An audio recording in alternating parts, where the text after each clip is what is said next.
So greetings from Pennsylvania once again, and we're back here in Bedford County where we were here earlier today. Check it out back behind us. We got a super old church. It's kind of in the shade there at the moment.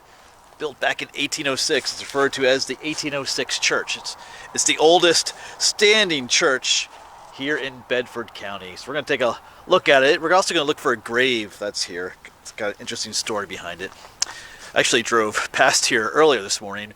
Right up here is Route 30. We're right here in the town of Womelsdorf, just west of Bedford, PA. But yeah, so let's take a look around. I don't think we'll be able to go inside. The church is unlocked in the summer months, and it's open on the weekends up through October. But today is November 19th. It is a Saturday, but I doubt the church will be open, which is unfortunate. But it's cool to check it out on the outside. Like I said, we're going to look for a grave too that has got an interesting story behind it. So we'll see if we can find that. Also feeling a lot warmer. It was cold earlier today. Alright, let's take a look at the church. Yeah, so there is the old church. It's an old log church.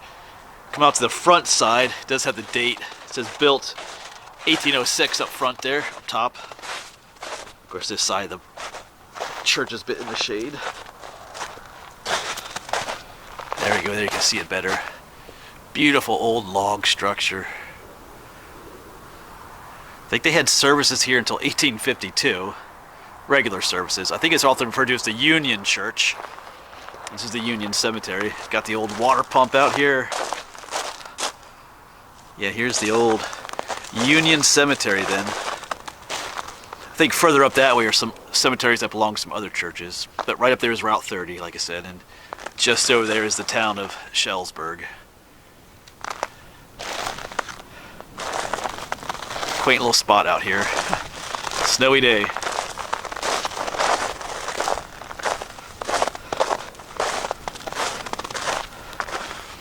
Yeah, the grave we're looking for dates back to the Civil War era.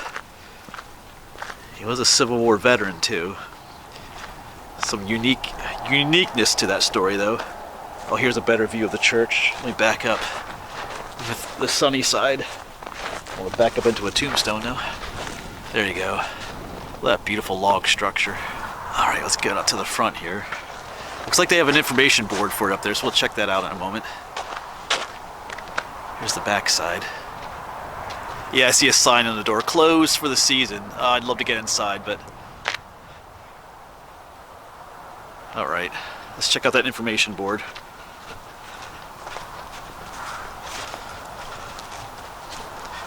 The 1806 log church. Yeah, this log church was built in 1806 on land donated by John Schell, the founder of Womelsdorf. Yeah, two congregations were here. The German Reformed and the Lutheran shared this church until 1852, yeah. Yeah, the logs for each side of the church were donated by early pioneers. I'm not going to read all of it for you, but you can pause the video and read some of this. Yeah, the old log church.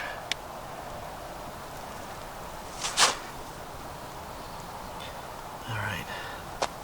Yeah, and placed on the National Register of Historic Places. See, today there are over 4,500 burials in the cemetery, including 8 Revolutionary War soldiers and veterans from all wars to present. Cool. Got some pictures of here.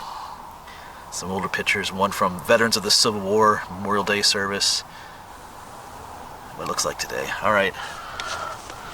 It's a beautiful old church back there. Like I said, I would love to get in there, but a little bit too late in the season to do that. I can see the lock on the door. It says closed for the season.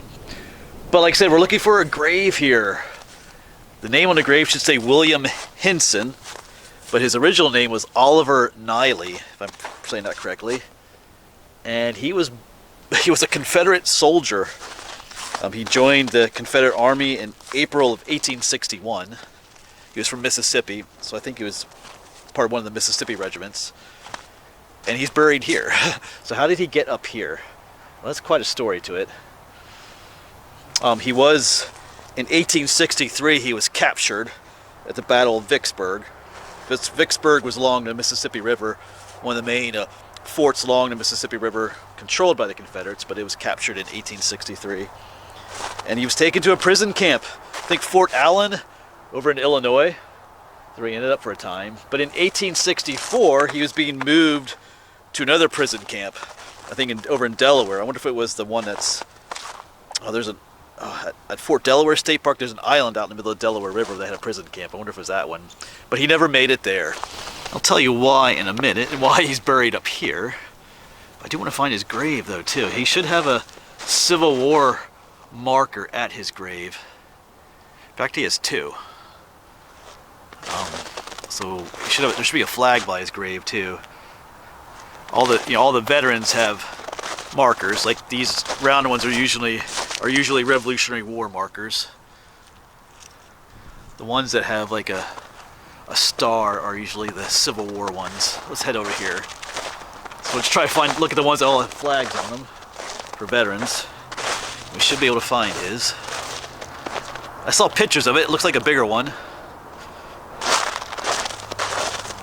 I feel like this is the older part. I'm seeing more round plaques for like the Revolutionary War. There's one down there. Another round one down there. All right, William, where are you? So he's probably not down here. This is probably the older part of the cemetery. Oh, I do see one down here. Let's check that out. Yeah, the Civil War markers look like this one here. It's like that 5-pointed star. I don't think this is William, though. And this is Simon Grove. Okay.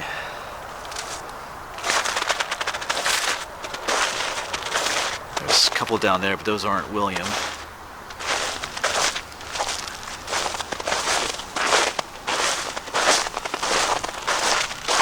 Well, here's the grave for John Shell. Looks like that's the original one. This is the new one. This is I believe he was one of the founders of the town here. So born in 1754, died in 1825. I think if I remember correctly, he's the one that donated the land for the church here too. Still looking for William. He's got to be one of these that has the flag. And in the picture there was another flag by his grave too. Not sure if that one would still be up. Yeah, it's not his either. We're gonna keep looking. Cold day to be out here in a cemetery though, looking for somebody. We'll try to make our way up. I see quite a few flags out that way. Haven't really checked all the way up that way yet though.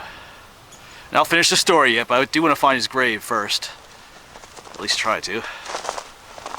Alright, I believe I finally found him.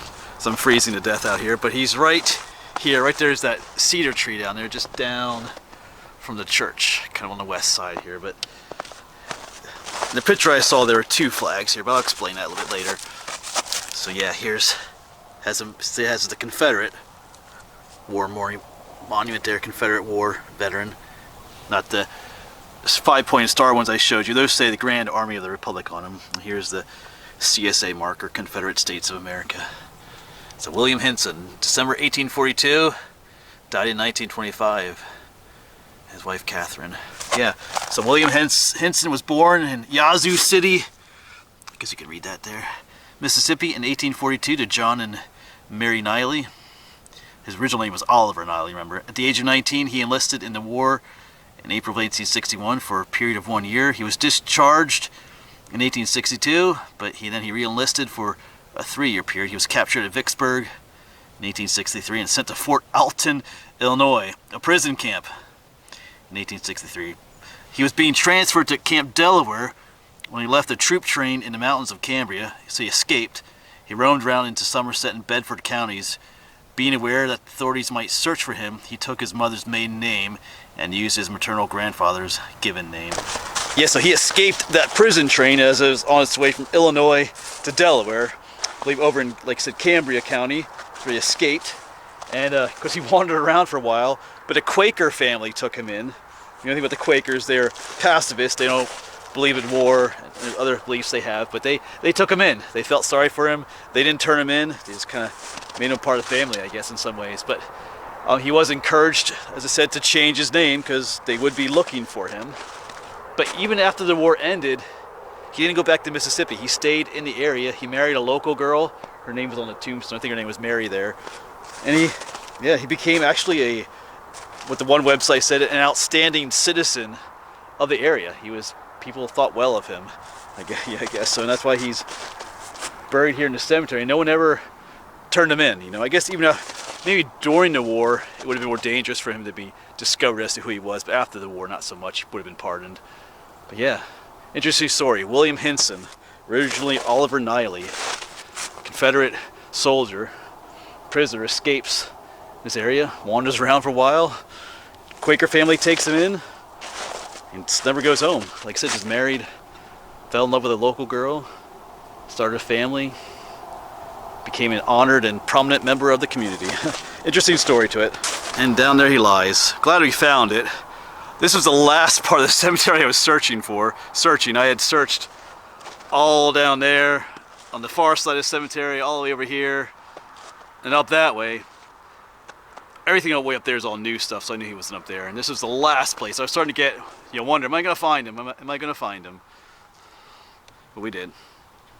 I did kind of mention that in a picture I saw there was another flag there. They do have an American flag there, but they also had, years ago, they also had the official Confederate flag there too, for the Confederate States of America. Not the battle flag. A lot of times people think the battle flag, the one that's caused all the controversy in recent years, that was not the national flag of the Confederacy. There was a flag that looked a little bit similar to that, but it was a bit different. They used to have that flag there, but it's no longer there for obvious reasons. It's become more of a sensitive issue in recent years, so it's no longer there. But they do have the memorials there for the Confederate Army, because that's who he served under. And they should be there.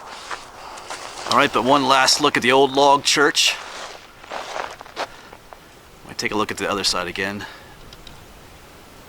And just another view of the church from this side. Yeah, it would be cool to get inside, but I just came too late in the year to do it. But anyway, still got to check the cemetery out and find the grave of William. Tell that story. Alright then, but that'll be it for this video, and that'll be it for today's adventures. I've been out here all day. Actually, it's still not quite too late. It's probably about 2 o'clock, but I got a long drive home. Had a great time out here in Bedford and Somerset counties again. Beautiful place out here. It was cool to see the snow too. Like I said, it hasn't snowed back home yet. Out here they got a couple inches in some places. But anyway, I gotta get going, gotta get home. As always, thanks for coming along, and I'll see you on the next one.